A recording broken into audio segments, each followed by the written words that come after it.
Cet accord cadre signé, il n'est assorti aucune clause contraignante, c'est-à-dire il n'y aura ni modification de la situation sur le terrain, ni aucune activité quelconque jusqu'à ce que le protocole soit débattu, négocié, discuté l'un après l'autre jusqu'à la conclusion finale d'un accord global de paix.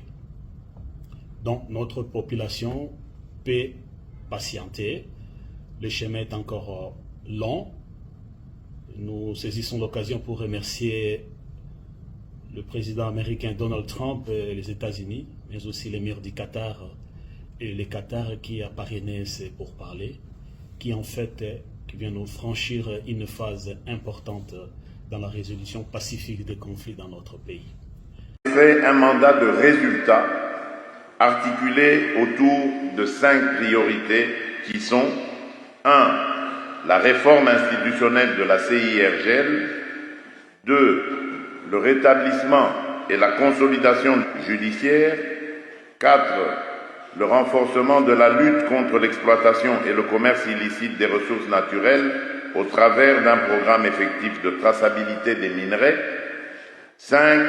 L'intégration économique régionale. Excellences, Mesdames et Messieurs, le temps nous presse d'agir pour faire de la région des Grands Lacs un véritable espace de paix, de sécurité et de développement.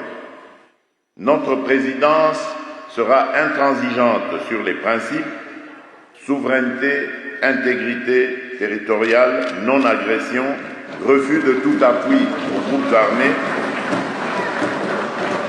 et résolument ouverte au dialogue en vue des solutions politiques et durables, inclusives des femmes, des jeunes, des autorités locales et des communautés. Elle sera impartiale mais exigeante. Nous n'opposerons plus la sécurité au développement, la souveraineté à l'intégration, la justice à la réconciliation. Nous choisirons tout à la fois avec méthode, courage et loyauté. Que ce 9e sommet marque le renouvellement de nos engagements et l'entrée dans une phase d'exécution accélérée du pacte qui nous lie. Je déclare ainsi ouverts les travaux du 9e sommet ordinaire de la Conférence internationale sur la région des Grands Lacs. Je vous remercie. Programming to take you live to Doha. Representatives from the Congolese government and the Rwandan-backed M23 rebel group have signed a peace deal to end years of fighting. Let's listen in to the press conference being held right now. So enhance the process in order to find peaceful solutions through dialogue and understanding in order to put an end to the conflict and also establish peace in East DRC. Over the past months, we have been able, and they were able to make progress in several substantial topics that led to, thanks to the mechanism of September 15, 2025, and led also to the ceasefire agreement signed on October 14, 2025. Qatar reaffirms that the signing of this agreement is only the beginning for a comprehensive and global peace process, and that will be built by mutual respect in the service of the people. The peace agreement will resume. The global peace agreement within this framework will start 8 implementation protocols, 2 of which have already been signed, and also 6 other protocols will be discussed in the upcoming months.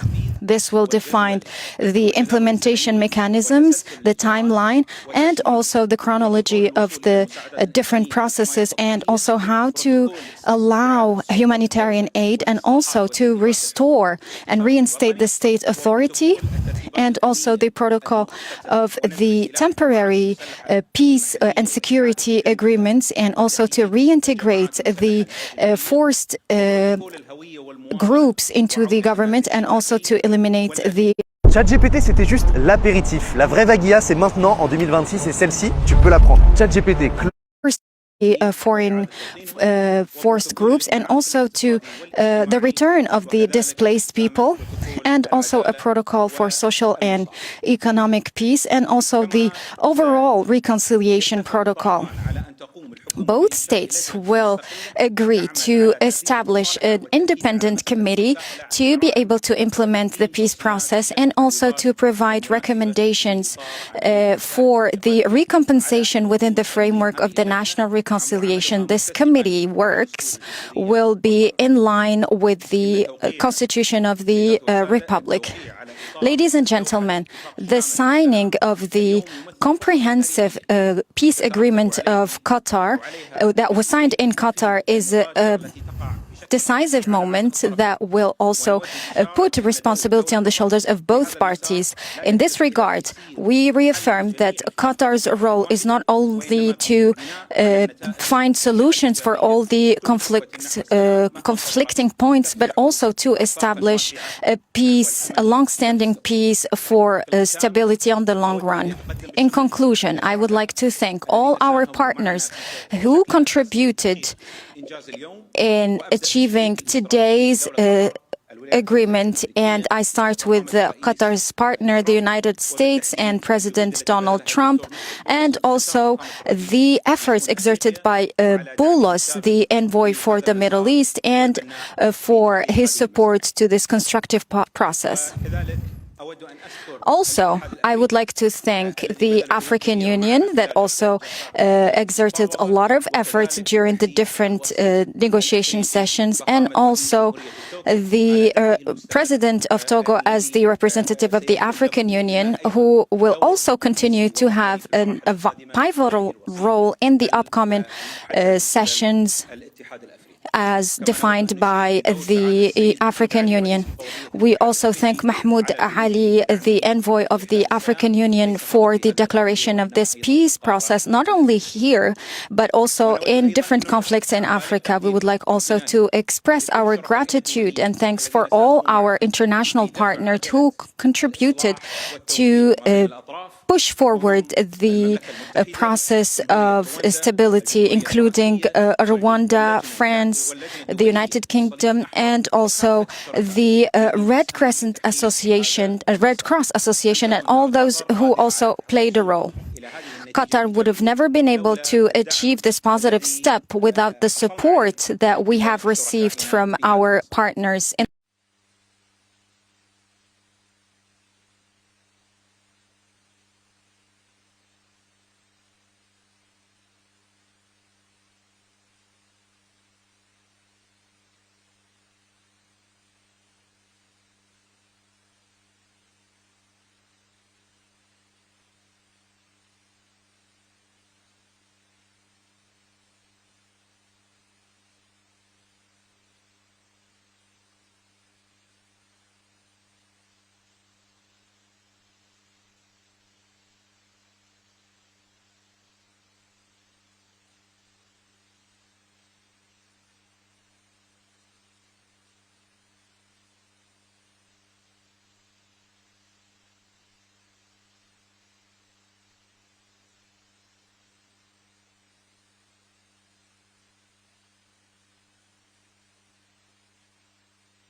Nous venons de signer un accord cadre de Doha, un accord cadre bilatéral entre le gouvernement de la République démocratique du Congo et l'AFC M23.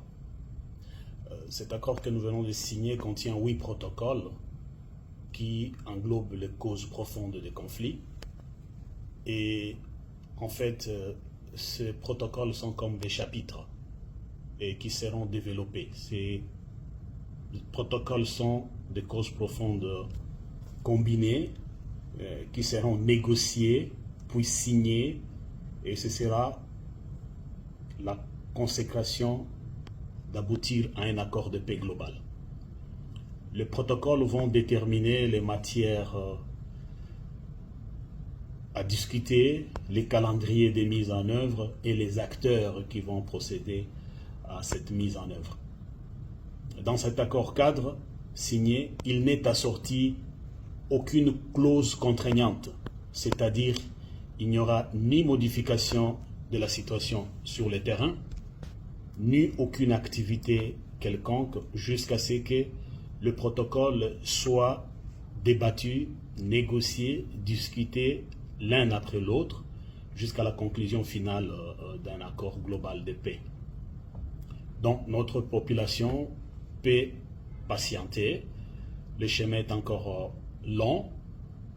Nous saisissons l'occasion pour remercier le président américain Donald Trump et les États-Unis, mais aussi l'émir du Qatar et le Qatar qui a parrainé ces pourparlers, qui en fait qui vient nous franchir une phase importante dans la résolution pacifique des conflits dans notre pays. Suivez votre magazine d'actualité Focus Plus 243 pour ne rien rater sur la sécurité, la santé, la politique et que sais-je encore.